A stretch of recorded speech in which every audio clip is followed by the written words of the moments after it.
I'm Mark Broom. Let's kick things off with a look at the day's headlines. The 2018 PyeongChang Winter Olympics officially open in South Korea in 10 hours' time. Thousands of athletes from around the world are ready for the opening ceremony. Outside of sports, a lot of big names from the political world are in town. North Korean leader Kim Jong-un's sister is set to arrive in South Korea for the Olympics. Could Kim Yo-jong be carrying a personal message from her brother? And could her visit raise the chance for a possible summit between the two Koreas? Plus, Syria's war is reheating. Carnage in the country reaches a new peak as US warplanes kill scores of Syrian government soldiers in airstrikes.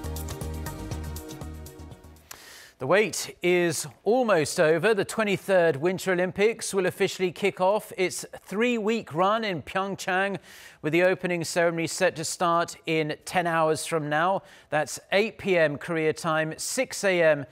Eastern time in the US, and noon in London. It's the second time the Olympic cauldron will be lit in South Korea, and the first time in 30 years for the country to host the global sporting event since the 1988 Seoul Olympics. They were the Summer Olympics. For more, let's connect to our Lee Ji-won, who's standing by at the PyeongChang Olympic Plaza for us. So, Ji-won, tell us what we can expect from tonight's opening ceremony. Mark, under the theme Peace in Motion, the 2-hour ceremony will see all 92 participating nations walk into the stadium with their national flags held high. Now, that's not to mention the flurry of performances that will showcase the rich culture and history of South Korea. It's also going to be a historic day for Korea in another way, as the two Koreas will be marching in together under the unification flag with 2 torchbearers, one from each side. Gold medal hopeful bobsledder Won Yoon-jong will represent the South, but the bearer for the North has not yet been announced. We will also see a large VIP audience, including President Moon Jae-in, U.S. Vice President Mike Pence, Japanese Prime Minister Shinzo Abe, as well as the North Korean delegation, including Kim Jong-un's sister Kim Yo-jong. And last but not the least, we will see the 2018 PyeongChang Olympic cauldron lit with the Olympic torch that's been carried around the country for 101 days now, marking the start of the Winter Games. Now, Ji-won, one thing that's been a real concern is the weather, because it has been extremely cold even for Korean winter standards. How is the weather looking today there, and more importantly, tonight for the opening ceremony? Mark, it's expected to be mostly cloudy during the opening ceremony, and while the Korea Meteorological Administration forecast the temperature to be on par with or even above the seasonal average, ranging between -2 to -5 degrees Celsius, the wind chill factor will make the real field temperature more like -10 degrees, and that's pretty cold if we're going to sit still for hours on end. The organizing committee has prepared a winter gear pack consisting of blankets, raincoats, and more for the spectators. But those of you who will be coming to watch the ceremony will need to bundle up, wear plenty of layers, and certainly bring a hat, scarf, and gloves. That's all from me for now, but I'll be back with more later. Back to you, Mark. OK, thank you very much, Ji-won, and we look forward to speaking to you later as the clock ticks down to the start of the Olympics. Now, seats at the opening and closing ceremonies are normally the hottest tickets in town during the Olympics, but they had a rival this year that pretty much blew them away. 2 extremely rare performances by a North Korean orchestra. Over 150,000 South Koreans applied for the mere 1,060 tickets that were up for grabs. Our Won Jung-hwan went to the first concert that was held in Gangneung and filed this report for us. An audience of more than 550 people were treated to a unique performance by a North Korean art troupe on the eve of the opening of the PyeongChang Winter Olympics in the city of Gangneung. The lucky audience members were randomly selected from a pool of nearly 40,000 people who previously applied for a ticket to watch the troupe's first performance in South Korea. I felt a sense of cultural similarity regardless of its difference between the two nations, and the overall performance was well structured. Although we had a lot of expectations, we really enjoyed the show. We could see that they prepared a lot for this performance. But at the same time, I wish this was just not a one-off thing for the Olympics. I wish the two countries exchanged more after the Olympics. The 140-member strong art troupe, otherwise known as the Samjian Band, and led by Hyun Song-wol, arrived in South Korea on February 6. The band is comprised of more than 50 elite musicians known for their diverse repertoire, which even includes songs from US animated movies like Beauty and the Beast and The Lion King. Thursday's show at Gangneung Art Center featured popular songs by household South Korean artists such as Lee Sun-hee and Sim Soo-bong. They sang songs which were familiar for us to sing along. I was impressed by Choi Jin-hee's Maze of Love, Arirang, and Everybody Cha-Cha-Cha. Another widely anticipated performance was that of the so-called Boranbong Band, a group of talented musicians and all-female singers who are known for their colorful performances and are often compared to South Korean K-pop girl bands. This marks the first time since 2002 the Pyongyang sent an art troupe to South Korea.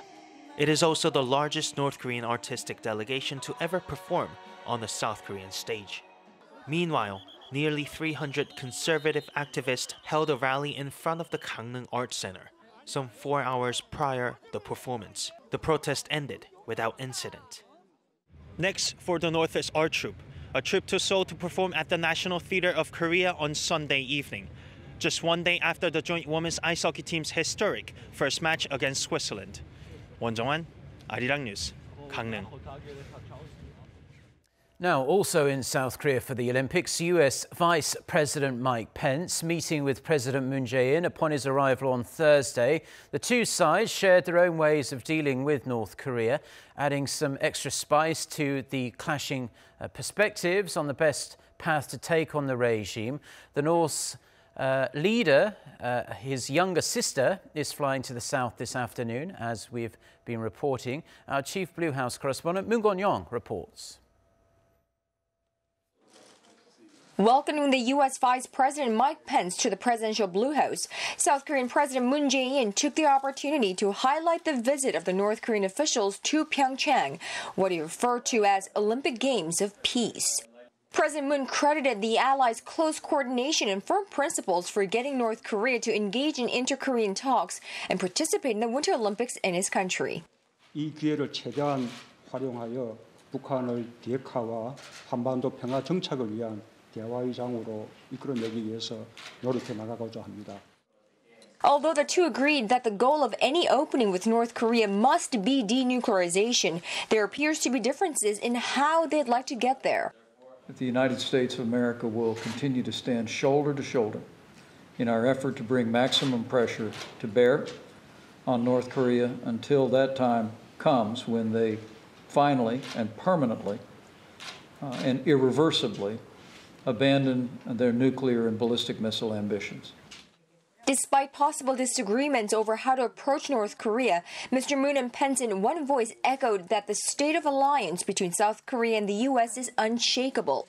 Against this backdrop, North Korean leader Kim Jong-un's younger sister, believed to be around 30 years old, is flying in on a private jet to the South Incheon International Airport later this afternoon, with the rest of the North Korean delegates led by its ceremonial head of state, Kim Yong-nam.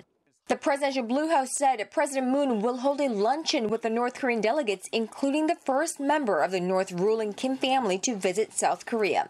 South Korea's alpine resort town of PyeongChang, where the 2018 Winter Olympics kick off later this evening, may be one of the coldest places in this region, boasting well below zero temperatures, but it'll surely be red hot with Moon, Pence, and the influential sister of Kim Jong-un in one country at one time. Just maybe, some observers say, even a high-level encounter between the Americans and North Koreans while here enjoying one of the world's major international sporting events. Moon Gangneung, Arirang News, the Blue House. Now, before heading to PyeongChang for the opening ceremony, US Vice President Mike Pence is set to stop by in Pyeongtaek to visit a memorial for the South Korean warship Cheonan, which was sunk by North Korea by a torpedo fired by their forces in 2010. 46 South Korean sailors were killed in what was the deadliest North Korean attack in recent years. However, despite overwhelming evidence, Pyongyang denied any responsibility and has refused to apologize. The vice president will also meet a group of North Korean defectors at the site. The schedule is being seen as an effort to show that Washington intends to keep up the pressure on the regime. Meanwhile, another high-profile figure, Japanese Prime Minister Shinzo Abe, will be arriving in South Korea later today. He will go directly to PyeongChang, where he will meet with President Moon and hold a bilateral meeting. The two are expected to talk about North Korea and the controversial 2015 deal on the issue of Japan's wartime sex slavery before attending the opening ceremony. The United Nations has granted a North Korean official exemption from sanctions for the Winter Olympics here in South Korea. The lifting of the travel ban comes with the opening ceremony of the PyeongChang Winter Olympics set to take place in the coming hours. Lee Seung-jae has this report. The UN Committee overseeing sanctions against North Korea formally granted an exemption for Che Hui, who will now travel with this country's high-level delegation to South Korea.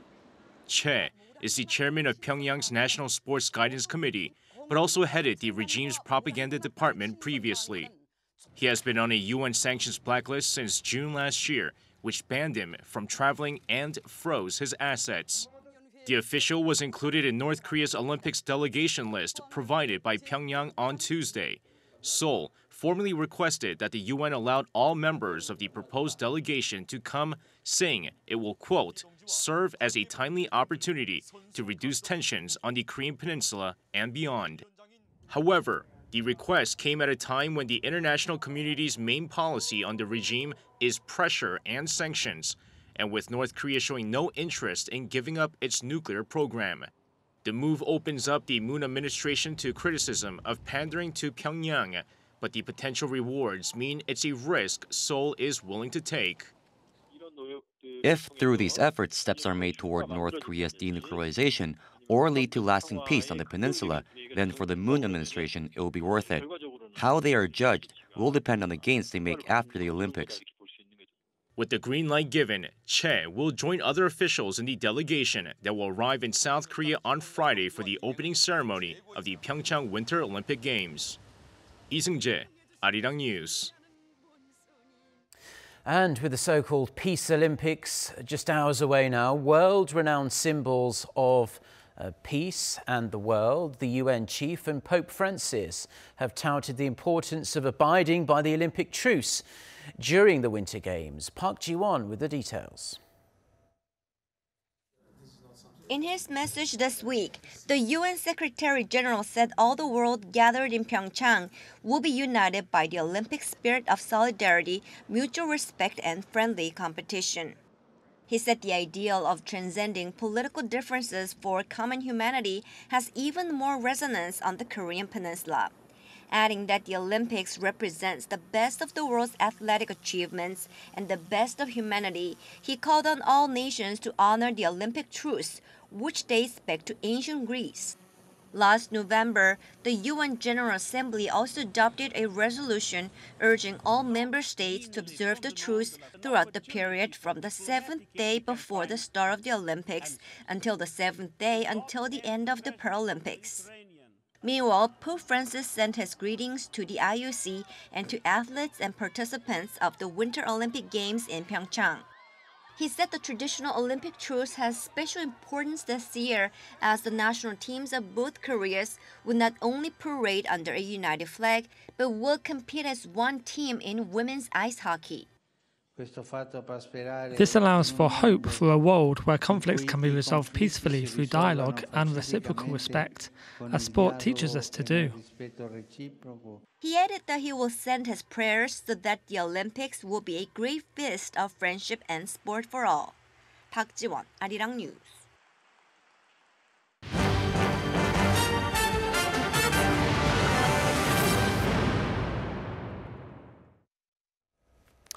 Now, in other news, North Korea forged ahead with a military parade on the eve of the Olympics, and footage of said parade was revealed later in the evening on Thursday. Unlike in the past, the regime remained relatively quiet, choosing not to broadcast it live, and foreign journalists were told to stay away. The scale of the parade was also smaller than is usually seen. Oh Jung-hee reports. On the eve of the opening day of the PyeongChang Winter Olympics, North Korea went ahead with a military parade to commemorate its Military Foundation Day. The parade, however, was smaller in scale than usual. Nevertheless, Pyongyang took it as an opportunity to showcase its key weapons and missiles. The Pukguksong-2 missile, an intermediate-range ballistic missile using solid fuel engine, was revealed. Following were the Hwasong-12, Hwasong-14, and the Hwasong-15, an intercontinental ballistic missile which can fly over 13,000 kilometers, putting the whole continental United States within reach. But new types of ICBMs or SLBMs like Hwasong-13 or Pukguksong-3 were not revealed. Pyongyang's military parade took place for roughly 1 hour and 30 minutes, just half the time of the previous one in April last year. And unlike in the past, the parade was not broadcasted live. Instead, the regime released the recorded and edited footage of the parade roughly 5 hours after it ended. Moreover, no foreign press was present at the event. Such downscaled parade follows Pyongyang's declaration that it completed its nuclear weapons program, thus achieving nuclear statehood. Speculations are that the regime is paying more attention to the international community's response and to the PyeongChang Winter Olympics atmosphere down in South Korea, where on top of its athletes and cheerleaders, a high-level delegation that includes Kim Jong-un's sister, Kim Yo-jong, will be visiting. Oh Jung-hee, Arirang News. Now, despite the festive Olympic mood here in South Korea, North Korea is starting to feel the heat from Brussels. The European Union says 11 non-EU members have decided to adopt and implement the bloc's additional measures, including more North Koreans on their sanctions list. Park Jong-hong with the details. Pressure on North Korea to join the dialogue for denuclearization has been raised even further. Countries like Norway, Ukraine, Serbia, and Iceland have joined efforts to include on their blacklist 17 North Korean nationals accused of illicit activities, including weapons trading. At the EU headquarters in Brussels on Thursday, the EU's foreign policy chief Federica Mogherini welcomed the additional implementation by the non-EU member nations. The show of solidarity comes after the EU, on January 22nd, took independent action and imposed asset freezes and travel bans on 17 North Koreans for helping Pyongyang avoid UN sanctions in response to the regime's nuclear and missile tests. Many of those sanctioned were identified as North Korean diplomats in Africa and Asia, using front companies to provide coal, arms, and other critical supplies to the regime. At present, 137 North Koreans and 64 entities are subject to the EU sanctions. The European Union has been faithfully implementing the broader UN-initiated sanctions and actively encouraging other countries to follow suit. It hopes the pressure will force the North to come to the dialogue table. Park Jong-hong, Arirang News. Russia says it will not carry out an early forced extradition of North Korean workers. Rather, it's going to allow them to stay until the deadline of the end of 2019. That deadline set by the UN Security Council. Russia's foreign ministry spokesperson made the remark on Thursday through local media. The stance is in contrast to earlier reports where the Russian ambassador to North Korea said his country has started to extradite some North Koreans back to their homeland. An estimated 37,000 North Koreans are working in Russia's construction, logging and agriculture industries. They are believed to be earning overseas cash for the North's weapons programs. With the ongoing probe into a corruption scandal linked to former President Lee Myung-bak, prosecutors have raided the headquarters of Samsung Electronics and the residence of a former senior company official. Investigators from the Seoul Central District Prosecutor's Office confiscated hard drives and other materials from the company's main office, including the home of Lee Hak-soo, a former group vice chairman. The probe began over suspicion Samsung paid fees to a local auto parts maker, Das, which is run by the former president's relatives in a US lawsuit. Das brought the lawsuit against a businessman to recoup its investment in his US-based investment advisory firm. The prosecution is also looking to whether Lee Myung-bak used his influence during his presidency to help Das recover money from the US firm.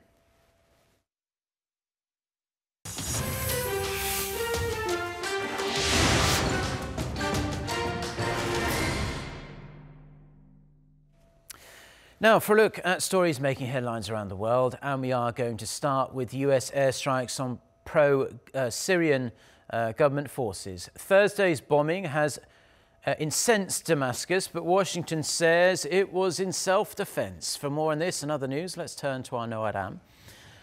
So, Adam, this is another rare attack on pro-Syrian forces.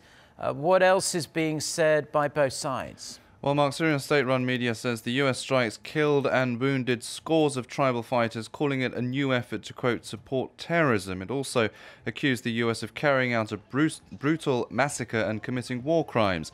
The country's foreign ministry said it had written to the UN Security Council to urge for global condemnation. However, the US-led coalition says it was acting in self-defense, citing a major attack on its allied Kurdish and Arab forces.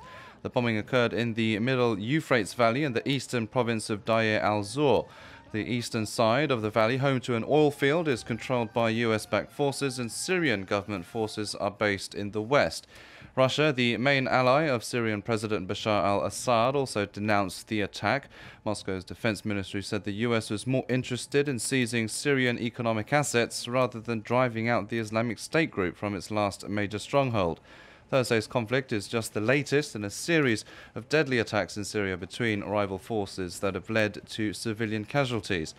Now that the common goal of clearing out IS militants from Syria is almost realized, Damascus and its allies have repeatedly threatened war against US troops if they do not leave the country. But the Trump administration says they will be staying put until there is a peace settlement to the wider war that includes a transition away from the rule of President Assad. US lawmakers are pushing to vote on a 2-year budget deal that would avert another government shutdown. However, it would add $300 billion to the federal deficit, which angers some Republicans and also leaves the thorny issue of immigration unresolved, which leaves some Democrats unhappy. However, it does include more spending on defense, which would please GOP members close to the Pentagon. Some Democrats in the lower house may also back the bill because it includes funding increases that their party has sought on programs such as disaster relief, infrastructure and healthcare. Both parties were to enact a deal by midnight Thursday, Washington time, when a previously agreed 1-month spending bill expires. The White House is in hot water over reports that some senior aides to President Trump withheld knowledge of a domestic violence allegation against a top White House staffer. Former Staff Secretary Rob Porter was accused by 2 of his ex-wives of physical and verbal abuse. He has denied the allegations but resigned on Wednesday. Officials in the West Wing, including Chief of Staff John Kelly, were said to have known about the accusations but did nothing to remove him. They were even reported to have helped him secure his senior position in the White House and defended him when the allegations surfaced earlier this week. But Kelly said he was shocked on Wednesday by what he called the new allegations against Porter, adding, quote, "There is no place for domestic violence in our society."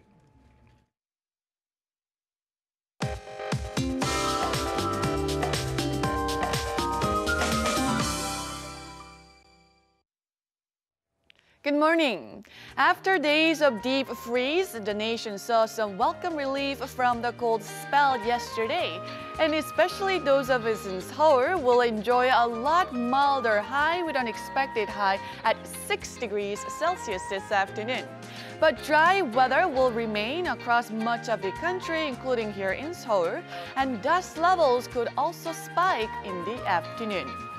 And afternoon highs will rise rapidly, and Seoul and Daejeon will get up to 6 and 7 degrees respectively this afternoon. And more clouds will move in as the day goes along. Milder than average temperatures will be short-lived as we'll see readings plunging again on Sunday and Monday. The cold will ease in PyeongChang as well this afternoon, but the Olympic Stadium, where opening ceremony will take place, will have colder readings along with stronger winds.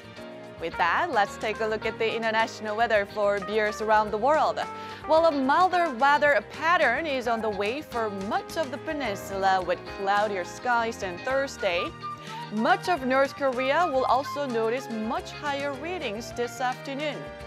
And as for the rest of Asia, Tokyo had a freezing morning at a low of -2 degrees, but highs will rise fast under sunny skies. Meanwhile, Sydney and Melbourne will have a similar weather conditions with highs of 28 degrees Celsius. Heading to North America, a winter storm expected to hit the Chicago area.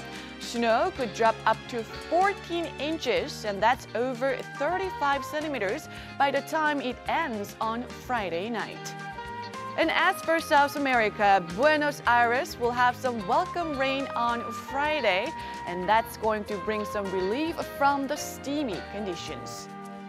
Taking you to Europe, rain in London will continue into Saturday, so keep an umbrella handy.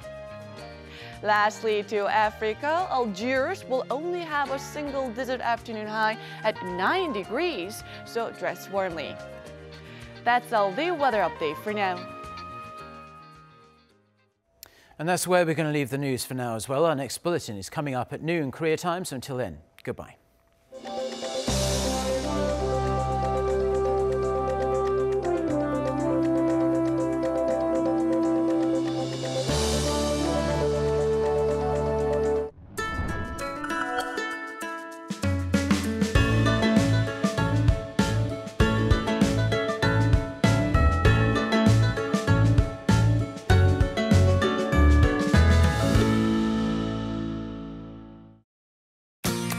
It's a place every tourist has to go through after arriving in